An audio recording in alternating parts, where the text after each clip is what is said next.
నిమిషం పాటు పోకుండా ఇచ్చే కరెంటు 2, సాగునీళ్ళు పటిష్టం చేసి కాళేశ్వరం పూర్తయిన తర్వాత గోదావరి నీళ్లు తెచ్చి కాలువ 8, 9 నెలలు 10 నెలలు పారేటువంటి కాకతీయ కాలువ ఈ ఖండాలు చూసినారు.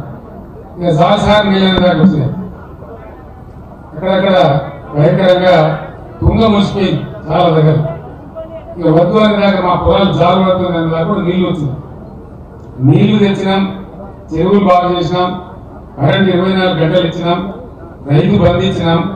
ఎవరైనా రైతు దురదృష్టం కొద్ది చనిపోతే 5 లక్షల రూపాయలు వారం తిరిగే లోపల వాళ్ళకి జమ అయ్యేటట్టు చేసినాం. ఆ కుటుంబం రోడ్డు మీద పడద్దని.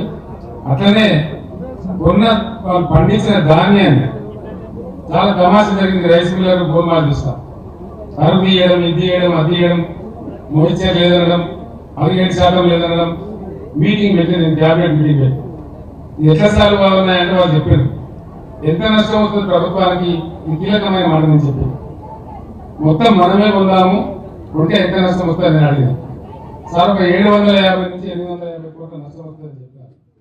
నేను చెప్పిన ఫ్రీ కరెంట్ కోసం ఒక 12,000 కోట్లు ఖర్చు పెడతా ఉన్నాం. రైతు బంధు కింద ఒక 15,000 కోట్లు ఖర్చు పెడతా ఉన్నాం. ఇన్ని చేసిన వాళ్ళము ఈ 700,000 కోట్ల కోసం మళ్ళా రైతులు నాగం పట్టద్దు, వాళ్ళ దళారుల పాలు చేయొద్దని జాగ్రత్తగా కోడి తన పిల్లలు కాపాడుకున్నట్టుగా ఈ రైతాంగం ఎక్కడ కూడా మనం నర్వస్ కావద్దని మనం చర్య తీసుకొని 7,500 కొనుగోలు కేంద్రాలు పెట్టి ఎక్కడెక్కడికి కొనుగోలు చేసినాం.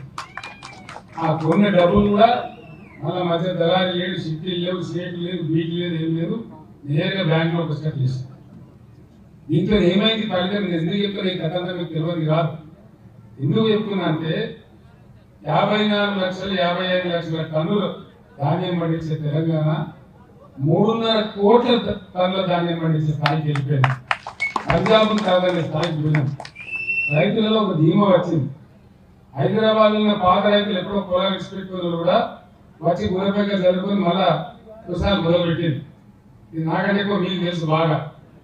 అక్కడ బ్రహ్మాండంగా మంచిగా పంటలు పండినాయి, రైతులు కాంతిగా ఉన్నారు. చాలా బాగా ఒక ధైర్యం వస్తా ఉండే రైతులలో, ఒక విశ్వాసం. ఒక సందర్భంలో రైతులు ధాన్యం కలిసిపోవడం, అది మొలకెత్తడం. నేను చెప్పిన మొలకెచ్చి కూడా 1 రూపాయి ఏం నష్టం వచ్చింది లేదు, అది బాయిల్ రైస్ మిల్కి ఇద్దాము, ఇంకేం బాధ లేదని చెప్పి కలిసిన ధాన్యం, రంగు వేసిన ధాన్యం, మొలకెచ్చిన ధాన్యాన్ని కూడా కొనిపించిన. దాంట్లో ఒక ధీమా వచ్చింది. చాలా బాగా తెలంగాణ సమాజం పంట పండియడమే కాదు, ఒక ధీమా వచ్చి బాగా ముందుకు పోయినాం. సంక్షేమ రంగంలో కూడా అందరిని ఆదుకున్నాం. అదే పద్ధతిలో దళిత బంధు తెచ్చినాం. మీ అదృష్టం, మీ నియోజకవర్గం అదృష్టం. హుజూరాబాద్ లో పైలట్ ప్రాజెక్టు పెట్టి తెలంగాణలో దళితులైనటువంటి ఆత్మ గౌరవంతో ఉన్నటువంటి దళితులు ఏ నియోజకవర్గంలో ఉన్నారంటే హుజూరాబాద్ నియోజకవర్గంలో మాత్రమే. ఆ గౌరవం కౌశిక్ రెడ్డి గారికే పోతుంది. ఆయన అదృష్టవంతుడు. ఆ టైంలో పుచ్చుకున్నాం. ఇలా బిడ్డలు బాగా మంచిగా సంతోషంగా ఉన్నారు. 100కి ఎవడో ఒకరు చెడిపోవచ్చు, కానీ 99% కుటుంబాలు ఆత్మ గౌరవంతో వాళ్ళకి తోచిన పని చేసుకొని బ్రహ్మాండంగా తలెత్తుకొని ఇలా బతికేటువంటి పరిస్థితి వచ్చింది. దాన్ని ఇంకా పొడిగించాలని చెప్పి కూడా మనం ప్రయత్నం చేసినాం. అనుకోకుండా కొన్ని సందర్భాలు వస్తాయి, అదేం గొప్ప విషయం కాదు. పోయిన ఎన్నికల్లో మనం ఓడిపోయినాం. కారణం ఏంటి? సింపుల్ మాట, చాలా సింపుల్. అందులో ఏం లేదు, బ్రహ్మరాశి. మనోళ్ళకి జర అలవాటు కదా, జర మంచిగా కాగానే ఉబ్బుడు, జరంతా ఇటమిటం కాగానే సగ్గుడు, ఇదంతా మనకు అలవాటు మన తెలంగాణ. మనం ఇవన్నీ ఏమైపోయింది, నీళ్ళు ఏమైంది, మంచిగా మిషన్ భగీరథ నీళ్ళు వచ్చినాయి, ప్రతి ఇంట్లో నల్ల వచ్చింది, 24 గంటల కరెంట్ వచ్చింది, రైతు బంధు వస్తూనే ఉండే, ఆడిపోతుంది. ఇవన్నీ అయిపోయినాయి. వాడేమో 5,000 ఎక్కిస్తా అంటాడు కదా, 2 అక్కడ 4,000 పెన్షన్ అంటాడు కదా.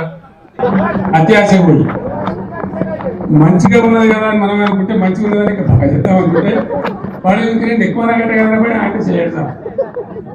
సరే, మీ హుజూరాబాద్ టైగర్ కౌశిక్ రెడ్డి అంటూ గెలిచింది, దీవించి గెలిపించింది.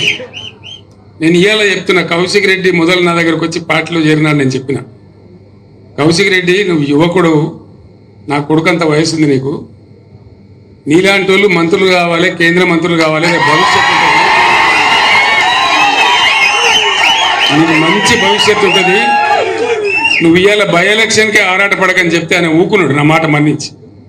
నేను ఎమ్మెల్సీ చేస్తా అని చెప్పిన. అప్పుడు సీన్ను పెట్టుకుని నువ్వు గెలిచి ఆయన బాగా కొట్లాడిండు. తెలంగాణ ఉద్యమంలో నాతో పాటు ఉండి అనేక సార్లు జైలుకు పోయిండు, కొట్లాడిండు. విద్యార్థి నాయకుడు, ఒక ఉద్యమ నాయకుడిని పెట్టుకుందామని తీసుకొని పెట్టినాం. సరే, దురదృష్టం అప్పుడు గెలవలే. నేను చెప్పిన ప్రకారమే కౌశిక్ రెడ్డి గారు నేను ఎమ్మెల్సీ చేసిన, గవర్నమెంట్ విప్ చేసిన. మళ్ళీ మీరు కౌశిక్ రెడ్డిని ఎమ్మెల్యే గెలిపించి నాకు ఇచ్చినారు. ఇవాళ మీ అందరికీ కూడా నేను ధన్యవాదాలు తెలియజేస్తా ఉన్నా. ఈ నియోజకవర్గానికి మీకు డోకా లేదు. ఇది టెంపరీ సెట్ బ్యాక్. రాజకీయాలలో ఉండే వాళ్ళకు ఒక నిబ్బరం, ఒక ఇది ఉండాలి. ఏంది, మేము గెలిస్తేనే లెక్క, లేకపోతే లేదు అని ఎప్పుడు అనుకోవద్దు. ప్రజల కోసం పనిచేయాలి, ప్రజల జీవితంలో ఉండాలనుకున్న వాళ్ళు గెలిచినా ఓడినా ప్రజల కోసం పనిచేస్తూనే ఉండాలి. That is politics. ఒకసారి ఓడుతాం, ఒకసారి గెలుస్తాం, అది పెద్ద సమస్య కాదు. నేను ఇలా చెప్తా ఉన్నా మీకు. తిరిగి వచ్చిన తర్వాత ఇంకా 5 రోజులు పోవాలి నేను. తెలంగాణ మళ్ళీ ఇప్పుడు మర్రబడ్డది అయిపోయింది, తెలిసిపోయింది కదా. మొదటి దెబ్బనే పడే రైతు బంధు మన ముఖ్యమంత్రి పోయి నేను 9 తారీఖులో కూడా మొత్తం ఎత్తా అంటాడు. ఏది పంటలు కోసి పంటలు వచ్చి జోకుతుండ్రు. నాటేసేటప్పుడు ఇస్తాడా, ఎవడన్నా జోకేటప్పుడు ఇస్తాడా? అంటే ఎంతపాటి పరిపాలన?